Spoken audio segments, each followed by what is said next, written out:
생존 우선순위 서바이벌 프라이어리티 2025년 5월 19일자를 진행하도록 하겠습니다.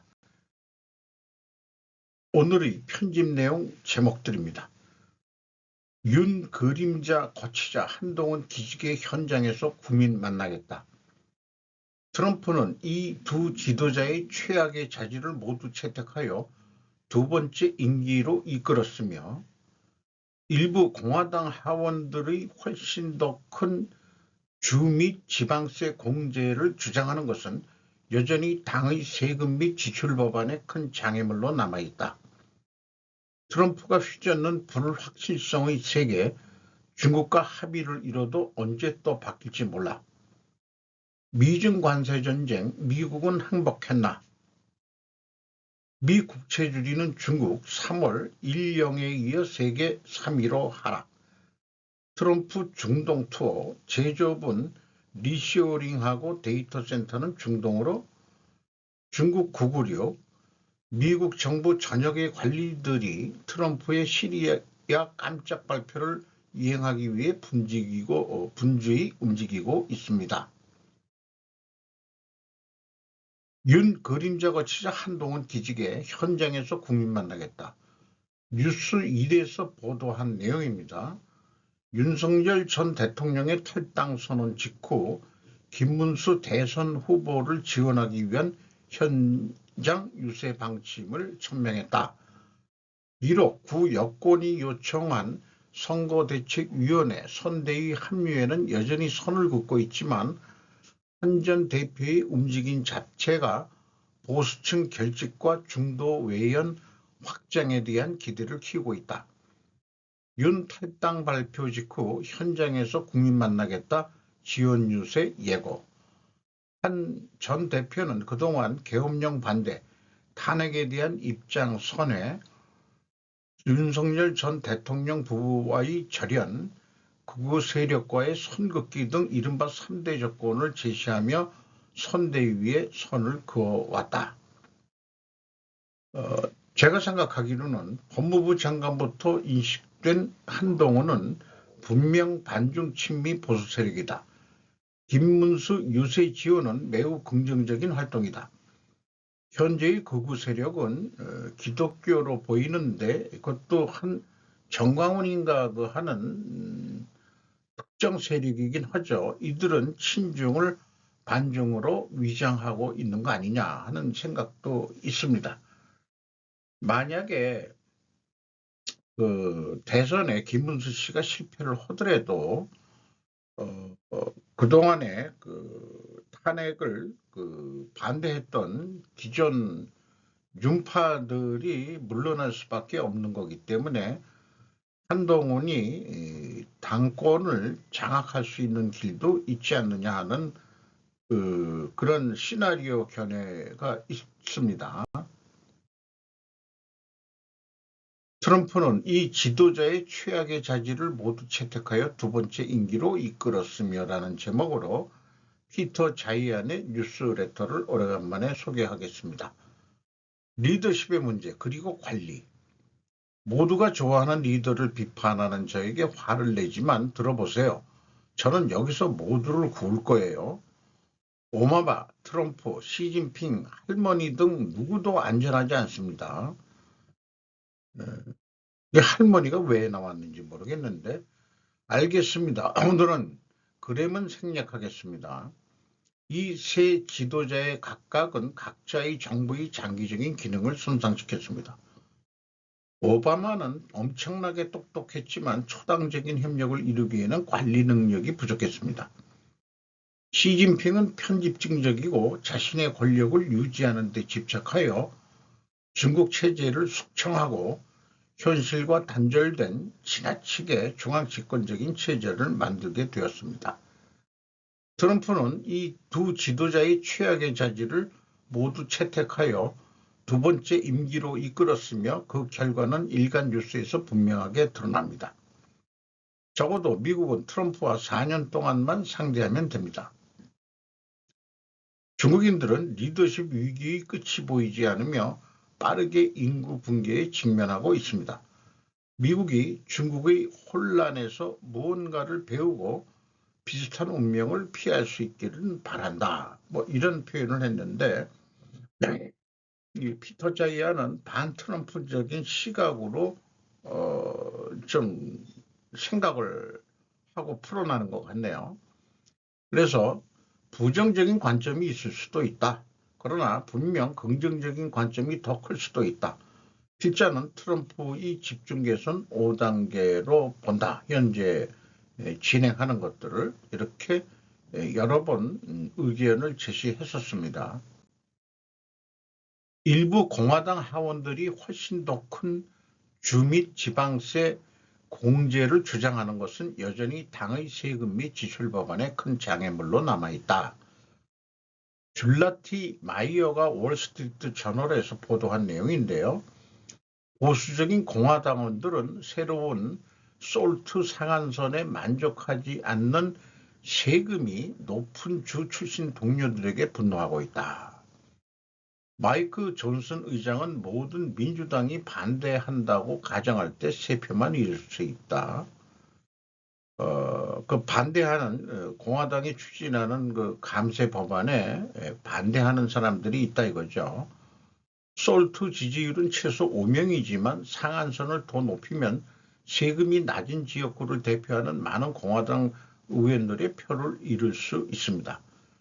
월스트리트 저널은 법안의 세금 연장이 일부 미국인에게 다른 미국인보다 더 많은 도움이 된다고 분석합니다. 이게 솔트라는 게 State and Local Taxes Duration in U.S. Tax Law, 주 및 지방세 공제 한도라는 겁니다. 하원 공화당 의원들은 메디케이드 지출을 줄일 예정인 트럼프 대통령의 크고 아름다운 예산안을 통과시키기 위해 감세와 지출 감축을 추진하려고 하는데 좀 더 그 소득 공제가 더 많아야 된다라고 일부 공화당 의원들이 주장을 해가지고 이 감세와 지출 감축 추진 법안이 어떻게 될지 잘 모르겠다. 그런 얘기로 되어 있는 것 같습니다. 트럼프가 휘젓는 불확실성의 세계, 중국과 합의를 이뤄도 언제 또 바뀔지 몰라. 최정미 기자가 위키리크스에서 보도를 했습니다. 기업들은 이윤을 위해 계산된 위험을 감수해야 한다. 사업장 이전, 채용 결정, 제품 출시 등은 이 사회가 앞으로의 경제 동향에 대해 논의하는 것에 기반한다. 그러나 도널드 트럼프의 미국은 내년은커녕 다음 달 경제가 어떻게 될지도 확신하기 매우 어렵다. 미국 기업들의 1분기 실적 발표에서는 불확실성과 관세라는 말들이 주를 이루었다. 트럼프는 예측 불가능함을 기꺼이 받아들이고 있는데 지난달 재무장관 스콧 베센트는 트럼프가 무역협상에서 영향력을 취하기 위해 전략적 불확실성을 만들었다고 말했다.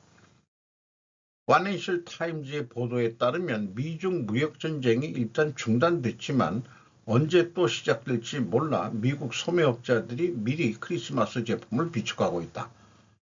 FT는 경고했다. 정책이 다시 안정되어야만 미국 경제가 다시 활성화를 찾을 수 있다. 이렇게 소개하는 뉴스인데요. 트럼프의 관세 정책이 아니더라도 원래가 세계는 불확실성과 변동성이 있다.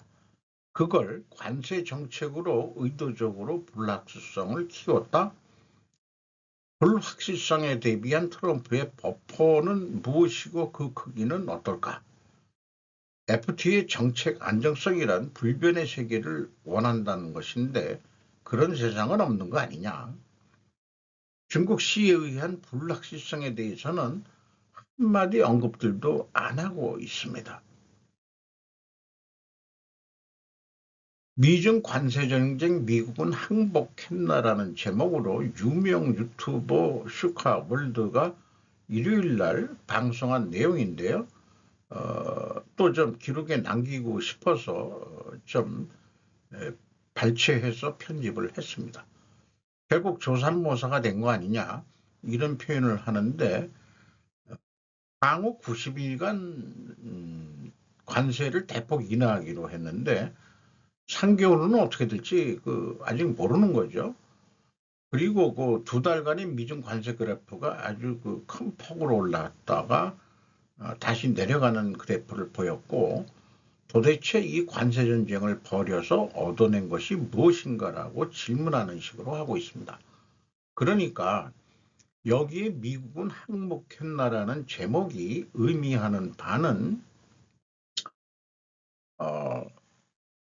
중국 입장에서 쓴 것 같은 기분이 들어가요. 그런데 백악관은 팩트시트에서 도널드 J. 트럼프 대통령 미국의 역사적인 무역 승리 안겨라고 홍보를 하고 있습니다. 최근의 고율 관세 부과는 금수 조치와 마찬가지였고 어느 쪽도 이를 원하지 않았다. 우리는 그저 무역에서 더 많은 균형을 원했을 뿐이다. 중국이 바로 꼬리 내리는 것을 보았는가라고 하는 미국식 이 대변인도 있습니다. 미국은 다 사전에 다 준비하고 한 것이다. 히토류 광산 최근에 많이 확보했다. 트럼프는 미국이 한동안 큰 경제적 고통을 겪겠지만 중국은 미국보다 잃을 것이 훨씬 더 많다고 생각했다. 제가 표현하듯이 미국도 내상을 입겠지만 중국은 큰 다리가 부러지는 큰 부상을 입을 것이다. 그것을 알고서 하는 거다라고 저도 표현을 했죠. 미국이 오래 버티면 중국이 항복할 것이라고 여겼는데 아니다는 식으로 풀어가고 있습니다. 그러나 완전히 막히지 않았던 동남아 우회 시장을 얘기를 하면서 그러니까 동남아도 관세를 많이 올렸죠. 그렇게 되는데 어쨌든 이렇게 우회해서 수출을 하는 거 아니냐. 그동안에 2달 동안에 얼마나 했는지 모르지만은 동남아에서 그 미국으로의 재수출이 좀 늘었다는 것을 얘기를 하고 있습니다. 4월 중국의 대미 직접 무역이 급감한 반면 중국의 동남아시아 국가 수출은 급증했다. 이렇게 표현하고 있는 거죠. 그리고 외부에 적이 생기자 오히려 더 쉽게 단합된 중국. 이번 관세 정쟁 최대의 승리자는 시진핑 주석이라는 분석. 이렇게도 나온 언론 매체가 있다는 것을 소개를 하는데 그런 거를 발췌한 편집 의도를 읽게 됩니다. 당장 4월 말이 되자 그동안 트럼프 충성 지지층이었던 항만 노동자나 트러커 등 블루컬러 노동자들이 관세 전쟁에 항의했다. 그럴 수도 있겠죠. 제가 표현하던 거 의도하지 않는 결과 또는 바람직하지 않는 부정적 가지 뭐 이런 것들이 되겠습니다. 또 장애가 나타나고 이러다간 2026년 중간선거 진짜 망하고 싶나 이렇게 해서 트럼프가 아쉬운 게 있으니까 빨리 협상한 거다 이런 쪽으로 몰고 있네요. 베이징은 워싱턴보다 먼저 물러서지 않았고 미국의 먼저 꼬리를 내리지 않는 이상 자신들도 절대 협상하지 않을 것이라는 메시지를 보낸 것은 겉으로는 그랬는데 뒷문 취급을 했다고 이미 보도를 했죠.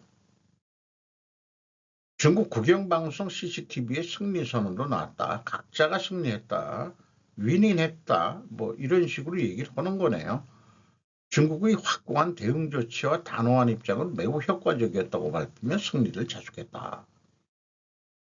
소매업체들이 빈 진열대에 대한 심각한 경고를 내놓았고 가격 상승을 예고했다.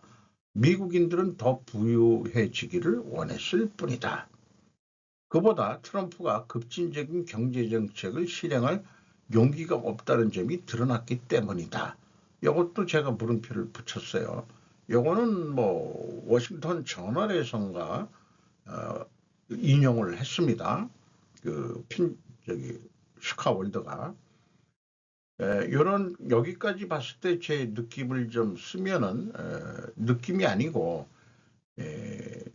실행할 용기, 급진적인 경제정책 실행할 용기가 없다는 게 드러났다? 글쎄요. 트럼프처럼 용기 있는 사람을 본 적이 없는 것 같습니다. 나와 다른 이들을 고무하는 비전 같은 것도 제시를 했고, 행동하며 포기하지 않는 용기, 이것도 가지고 있는 것 같고, 변화시킬 것과 변화시키지 않을 것을 아는 지혜도 가지고 있는 그런 대통령이라고 봅니다. 중요한 주의사항이라는 게 있습니다. 우리는 종종 용기 부족을 주저함을 해결할 방법을 알지 못하는 것과 혼동한다.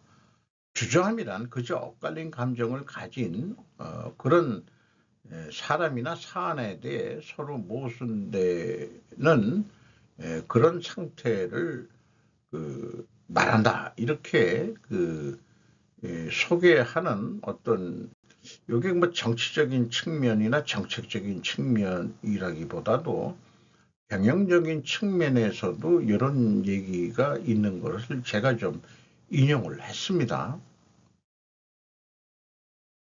그리고 2023년 면목 GDP 중 상품 수출이 차지하는 비중에서 실질적으로는 한국이 37%나 된다. EU는 38%, 중국은 19%뿐이 안 된다 이게요. 일본은 17%, 미국은 7% 정도뿐이 안 된다 이런 얘기죠. 뭐 실질적으로는 그 GDP 뭐 규모의 퍼센테이지는 그렇지만 이게 뭐 일본이 17%다 이렇게 낮은 것 같아도 규모는 크니까 그 물량 자체는 더 어마무시하게 많을 거예요. EU도 그렇고. 많은 나라들은 이제 중국에 더 호감을 표시한다. 정치인들은 빚을 갚을 생각이 없어 보인다. 많은 나라들은 아마 EU겠죠. 그렇게 생각이 됩니다. 현재 미 하원 예산위원회에서는 트럼프가 추진한 크고 아름다운 3.8조 달러 감세안 이 본회의의 표결을 앞두고 있다.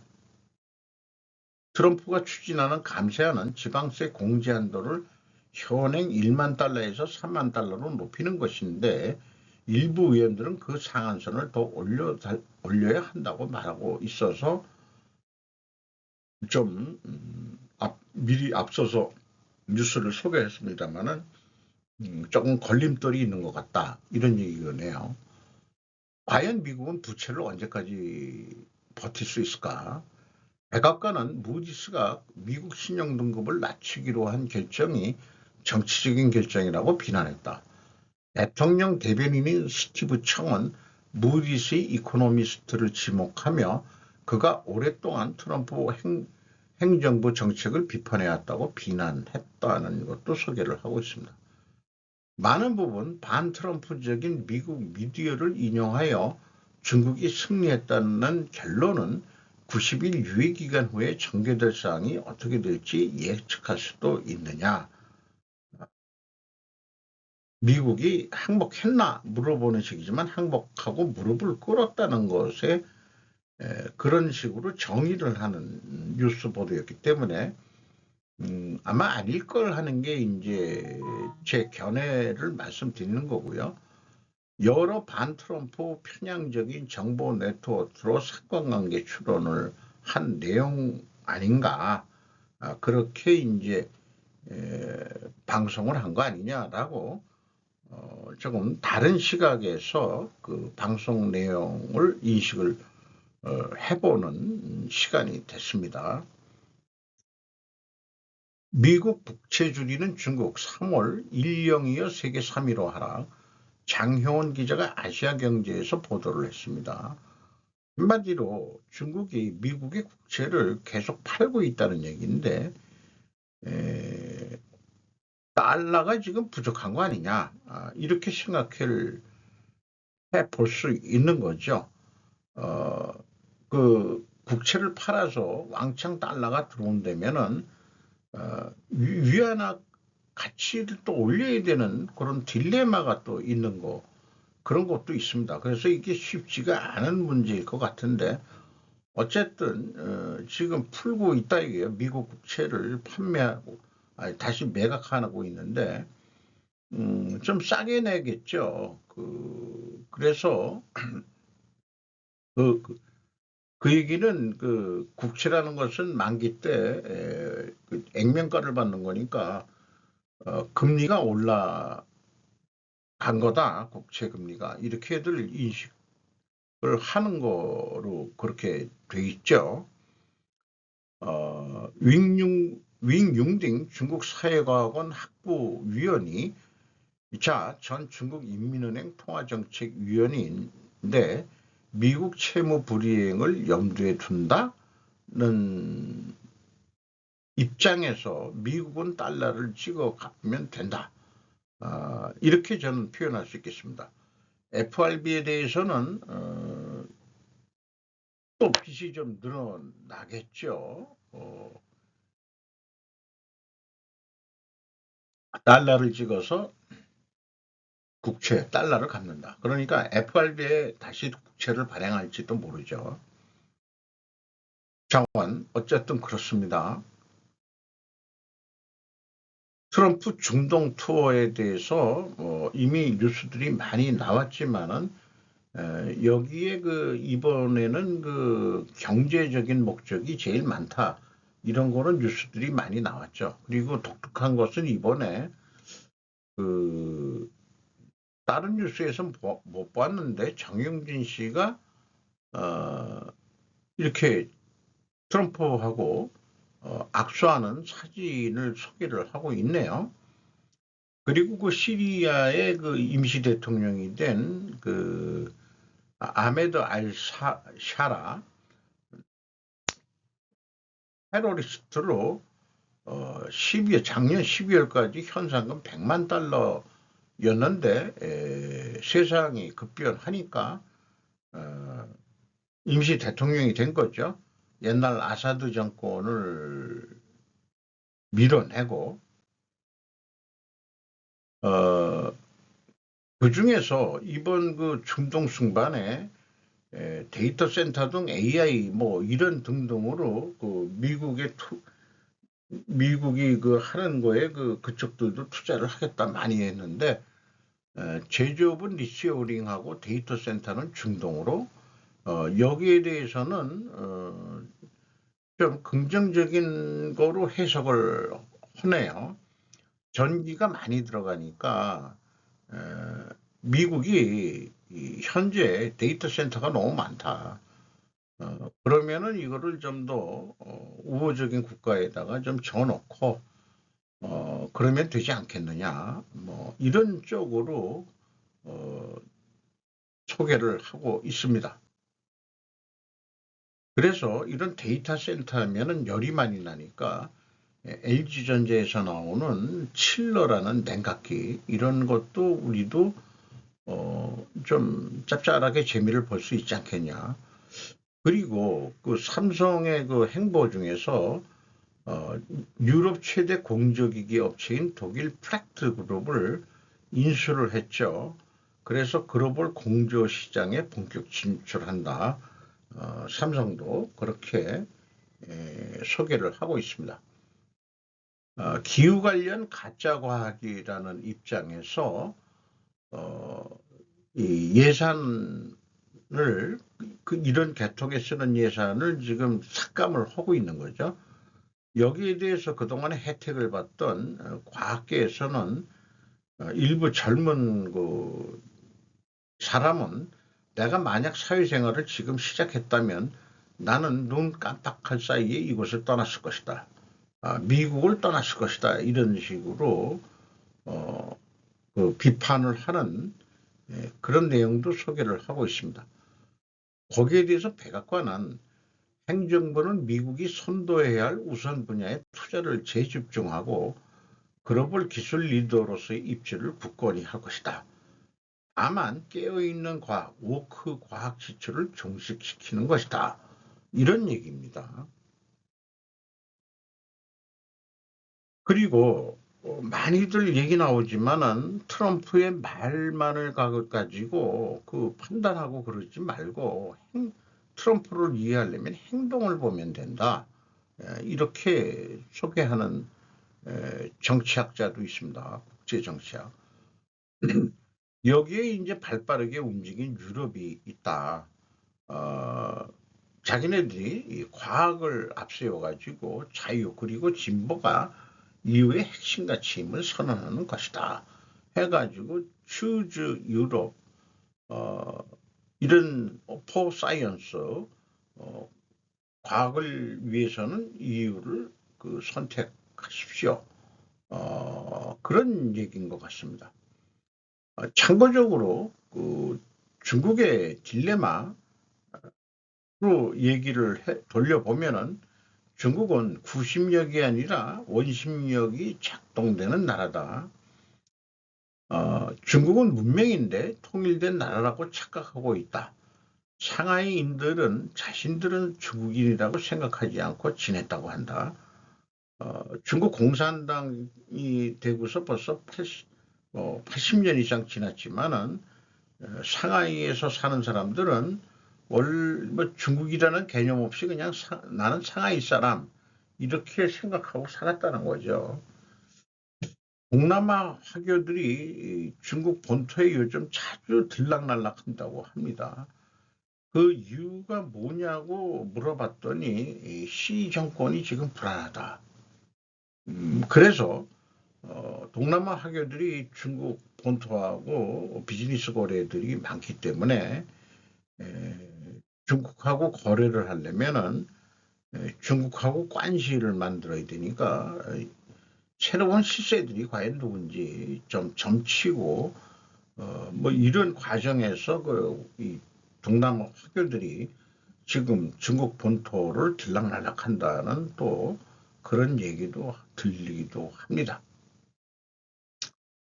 트럼프 입장에서는 리쇼어링이라고 관세 올리고 뭐 등등의 이 근본적인 생각은 새로운 미국식 공장 플랜트, 조선소 등에서 마음껏 역량을 펼치세요. 대학교 졸업식에서 졸업생 여러분 공장으로 가십시오. 세계에서 가장 높은 건물을 짓고 비행기를 설계하고 자동차를 직접 만들어야 한다는 게 트럼프의 주장이고, 언론학 전공자의 진로에 대해 질문이 들어오자 솔직히 나는 그런 전공이 별로 마음에 들지 않는다. 그냥 전공을 바꾸라고 말했다. 문과 아웃. 이런 뉴스를 보면서 저도 제 자식한테 전에 한 얘기지만은 4년제 나왔다고 화이트 컬러나 될 생각만 하지 말고 놀지 말고 어디든 일을 해라. 그것이 저의 요구사항이었고, 나름대로 쉬지 않고 뭐 전업을 또 한 경우도 있지만은 열심히 또 살라고 하는 그런 또 40대 자식을 좀 보는 입장에서 어쨌든 일을 해야 된다. 이런 거에는 공감을 한다 이거죠. 중국 996, 이게 996이라는 게 아침 9시부터 일해서 저녁 9시까지 일하고 6일 동안 일한다는 거를 얘기하고 있습니다. 이 미국 수능, 뭐 인구가 많다 보니까 이런 식으로 시험을 보고 있네요. 학력고사를. 996으로 10년 더 뛰어서 너희 능력을 증명하든지 뭐 백이 있어가지고 출세를 하든지, 중국에서는 이런 그런 길밖에 없다. 뭐 이런 쪽으로 얘기를 좀 하고 있습니다. 그래서 이런 생각을 해봐요. 우리가 일본의 뒤를 쫓아갔고 그 다음에 중국에서 나타나는 현상은 우리가 겪었던 현상들을 지금 겪고 있는 거죠. 산업 발전 시기에는 노동 수요가 많아 늦은 나이가 되어도 열심히 일하면 되었다. 그리고 그 자식들은 대신 고학력이 되었다. 일찍부터 일을 할 수 있는데 군대 갔다 오죠. 대학교 갔다 오지. 그러면 20대 후반까지 후딱 가버린다 이게요. 어, 뭐 그러니까 사회에 출발하는 게 30대 초반이나 돼야 가능한 그런 경우도 아주 부지기수가 된다. 그래서 그 문제는 이 베이비 부머 세대들 이런 사람들이 배출 인력만큼 고학력 일자리는 상대적으로 줄었다는 얘기다. 늦게까지 일을 하니까 그 자식들은 더 이상 일자리가 잘 없다. 뭐 그런 거로 됐겠죠. 되어 왔습니다. 그래서 과거 일본의 희귀꽃머리를 보는 듯한 중국의 탕핑 문화도 요즘 생겨나고 있다. 그냥 쉬었다 하는 사람들은 실업자 계산에 실업률에 안 들어간다네요. 중국도 2023년에 1.0까지 하락했고 중국 인구 3년 연속 순감소하고 있다. 이런 식으로 뭐 소개를 하고 있습니다. 그리고 실질적으로 미국은 고임금 수준 국가니까 중국에 비해서 미국하고 경쟁하려면 결국은 싼 인건비, 장시간 근로 이런 것들로 경쟁 우위를 받는데 중국도 경제가 발전하면서 고임금 식으로 가는 그런 부류나 업종들이 많아짐으로 인해 가지고 이게 지금 그것만 가지고 경제 우위라고 얘기하기는 어렵지 않느냐 이렇게 또 좀 풀어가고 있습니다. 그래서 우리나라 문제까지 확대해서 소개를 하고 있는데 한국 고령층의 안정적인 임금 근로 기회가 있어야 된다. 이창용 한국은행 총재가 어떤 모임에서 발표한 내용이라고 합니다. 고령층의 자영업 진입을 줄이고 안정적인 임금 근로 기회를 확대할 필요가 있다. 이렇게 주장을 했대요. 그래서 늘어난 고령 자영업자 그 이유와 대응 방안 해가지고 한국은행 이슈노트가 발간이 5월 15일 된 게 있답니다. 이 중에서 소개를 하고 있는데 우리나라 세대 중 가장 많은 인구를 차지하는 2차 베이비 부모 1964년에서 74년 약 950만 명이 곧 은퇴를 지금 시작을 하고 있다. 이런 얘기죠. 생산 가능 인구 15세에서 64세가 드라마틱한 하락 매년 10년마다 500만 명이 감소한다. 이렇게 소개를 하고 있습니다. 직장을 다니다가 나와가지고 자영업을 하는데 자영업에 어떤 거를 많이 하느냐 이렇게 되는데 운수창고업이 1위로 올라섰고요. 두 번째가 숙박 음식업 이런 거고 저 같은 경우에 이 분류를 넣을 거면은 이제 한국과학기술업, 전문과학기술업 이런 쪽으로도 저도 과목을 잡아가지고 말하자면은 사업 등록을 한 그런 입장입니다. 나머지 이런 것들은 좀 참고해 주시고요. 노인 빈곤에 대해서 영모기리전 이런 것도 좀 소개를 하고 있는데 그러나 얼마 되지 않는 부동산이라도 한국의 아버지들은 자식에게 그것만이라도 주고 싶기 때문에 영모기지론 같은 거 안 한다. 이런 거를 하고 있고요. 미국 같은 경우는 일시금 또는 수시 인출 방식도 보편적인 주택연금 수령 방법이라고 소개를 하고 있습니다. 마치 마이너스 통장처럼 사용하게 해달라. 이런 의견도 있다는 거죠. 미국 정보 전역의 관리들이 트럼프의 시리아 깜짝 발표를 이행하기 위해 분주히고 있습니다. 사우디아라비아가 중재를 해서 중매쟁이가 돼가지고 이 테러리스트였던 이름이 누구죠? 아메우드 알샤라. 이 사람과 만나가지고 시리아의 이 제재를 다 풀어주는 거로 그렇게 뉴스가 나왔습니다.